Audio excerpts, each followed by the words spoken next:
Call 011 883 0702 now and be part of the conversation. Siyaxoxa ku 702. Your platform for real dialogue. Alright, asingene nanti ke udaba njengamanje thusabaningi ke indawo ebizwa ngokuthi ikhaya labafundi esifundazweni saKwaZulu-Natal kwamaphumulo. Leli khaya labantu labantu empeleni abashezi impilo zabo kade beziphila ngaphambilini bakhetha ukuhambisana nenkolo yabo abakholwa kuyona. Kusenjalo ke abanye uvele ukuthi ke sebayeke ngisho nemishanguzo yabo bakhombisa ukuthi cha kukhona inhlelo zabo abanazo ebandleni elizobasiza ukuthi bakwazi ukuqhubela phambili. Abantu abaningi basadidekile ke njengamanje ukuthi ke kujwayelekile ukubonakala izinto ezifana lezi zenzeka emphakathini yethu. Njengamanje sixhumene ke no Reverend Vusumuzi Sibiya ongu-founder wayo ke ikhaya labafundi. Asikubingelele mfundisi siphinde sikwamukele. Siyabingelela baba, siyabonga ukuthi nisithinde egameni likaJesu, siyabonga. Mfundisi, mhlawumbe omunye umuntu angazibuza ukuthi ke ikhaya labafundi lisunguleke kanjani nokuthi mhlambe yini inhloso yalo? Ikhaya labafundi baba uNkulunkulu walisungula ngokusiza impilo zethu ebugqilini kade singaphansi kwabo ngenxa yama systems alelizwe kithina apresentwa emahle sangena kuwo. Kodwa mase siphakathi sathola ukuthi isigqilazekile siyayifuna indlela yokuphuma. And ma uNkulunkulu eseyambula indlela yokuphuma ukuthi indlela inguJesu Kristu, and indlela enguJesu Kristu iyaphilisa, iphilisa spiritually, mentally, emotionally and also physically. Iphelele, iprovide konke ukuphila umuntu akudingayo. And umbuso kaNkulunkulu ugovernment wasezulwini, theocratic government, kuphelele ukuphila okudingwa umuntu odala uNkulunkulu kulo government. Sathola ukuthi impela uJesu uyayisholo yena uthi niyakulazi iqiniso liyakunkhulula mali nikhulule iqiniso linguJesu Kristu noba ngabakhulekele impela. So ke singene kanjalo ke baba inhloso ke yalombuso kaNkulunkulu thina esihlala ekhaya labafundi singaphansi kwalombuso ukuba sifunde ngemiyalo yenkosi yethu Jesu ukuze sitholeke konke lokho esikhuluma ngakho ukuthi katholakala kulombuso sikwazi ukuphila, sikwazi kuba sustained. Inhloso kuba sifunde ngalombuso mase sifundile lona lo wayithola ukuthi ubani, then besenza lokho uNkulunkulu amlethele khona emhlabeni, then abese yasebenza imisebenzi khona. Mhlambe mawungafunda futhi kwabasi Ephesians chapter 2 ngithi verse 10 ngeke ngisawusho mhlambe ngoba ngisazi isikhathi ngesesinto singakanani. Kuyavela nje endaweni ezahlukene ukuthi kunemisebenzi embusweni kaNkulunkulu, kune-healing, kunama-departments embusweni kaNkulunkulu, onke ama-departments actually uNkulunkulu yena umdali wezulu nomhlaba. Lokho esikubona la emhlabeni kukopishwe embusweni kaNkulunkulu, but unfortunately sekucorrupted lokho la emhlabeni. So iyona nhloso leyo baba sibuyele kuNkulunkulu ophilayo ngokupheleleyo baba. Mhlawumbe mfundisi ngithanda mhlawumbe ungidluliselana mhlawumbe nomlaleli ekhaya azokwazi ukuyiqonda mhlawumbe inqubo ekhona njengamanje ukuthi ke yiziphi izinto mhlawumbe umuntu oyingxenye yekhaya labafundi angasayenze yasemhlabeni? Ngicela futhi baba umbuzo. Mhlawumbe ke umunye umuntu ekhaya ngazibuza ukuthi ke njengoba mhlawumbe ke kukhona abantu esibabonile beyeka impilo kade beziphila ngokujwayelekile emhlabeni bakhetha ukuba ingxenye yekhaya labafundi, yiziphi izinto mhlawumbe eziwumthetho ngokwenu nithi ke umuntu oseyingxenye yekhaya labafundi akasakwenzi lokho ngoba kwasemhlabeni? Ngeke ukuthi sesifundile baba imiyalo yenkosi yethu Jesu Kristu. Khona lapho uJesu esethe nina nginikhiphile ezweni anisebona bezwe. So uma ufunda amaRoma chapter 12 ngithi verse 1 kuya 2 lithi do not conform to the standards of this world. Ningalingisi lelizwe. Igama lithi standard lisho nama systems.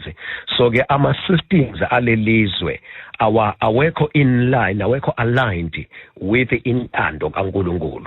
So ke akona umthetho esimisele thina wona, kodwa uhlobo lwempilo uJesu Kristu alizele emhlabeni ekhona ama systems. Kodwa uJesu efuna ukubakhulula abantu baphile ngokwesystem yombuso wasezulwini.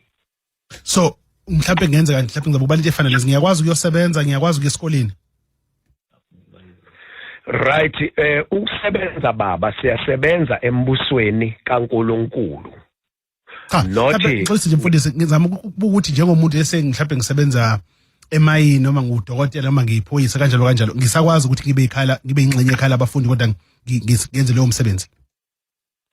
Ingqikithi baba yokuba ikhala abafundi indawo ebekwe uNkulunkulu ethi umuntu othi sengikhathele ukuba udokotela medical scientific doctor sengikhathele ukuba ukusebenza kwamasipala sengikhathele any profession ngifuna uqala impilo entsha empilweni yami ezoba nokuthula ezoba nejoy then inginikeza ubudlelwano obuhle noNkulunkulu then ikhala abafundi ke limfanele lo muntu othi ngidela konke kwalelizwe sengifuna manje ukuphila ngokwemiyalo kaNkulunkulu ngenze lokho kuthandwa uNkulunkulu wami ikhala abafundi bekelwe lokho ke baba kodwa mfundisi ngifisa ukuthola ukuthi ke ngokomthetho wenu ke njengebandla mhlawumbe ikhala abafundi sengimina njengosiyabonga sengiyidelile into zomhlaba ngayinikela ngathi ngizoza ngihambe ngenqubo kodwa nina ikuphi eningene ikuvume uma ngingakakiyeko kwasemhlabeni?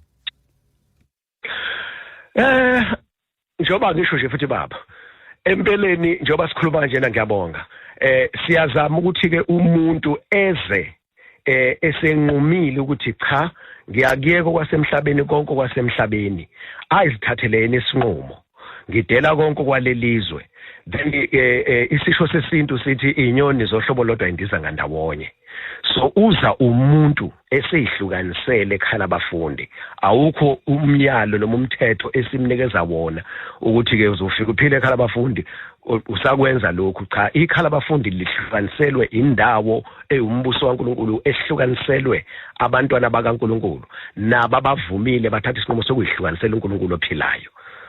Mhlawumbe umuntu ozile lapho ingane saye esikoleni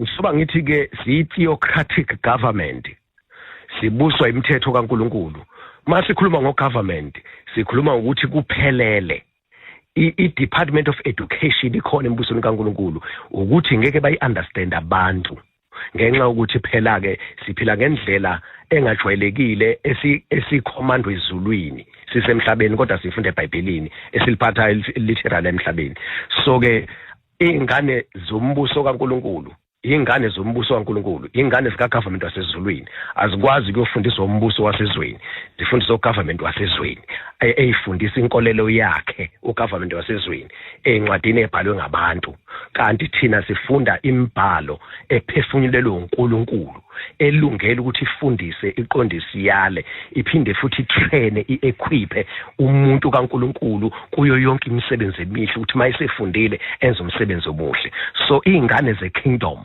ezizelwe uNkulunkulu ophilayo zifunda embusweni kwi-Department of Education nasembusweni kaNkulunkulu uMatthew 28 from verse 18 to 20 uthi shumelani ivangeli ezizweni zonke nenza abafundi bakaJesu nezizwe zonke abafundi bakaJesu nibafundise ukugcina konke nginyale ngakho that is education yasembusweni kaNkulunkulu njengoba sengishilo earlier on ukuthi sinayo yonke ama-aspect of life siyakwazi ukutrain umuntu ukuthi aphile spiritually ahilisheke spiritually mentally emotionally aphinde futhi aphile physically materially azisustain siyanikeza ama-skills siyatrain ama-skills baba.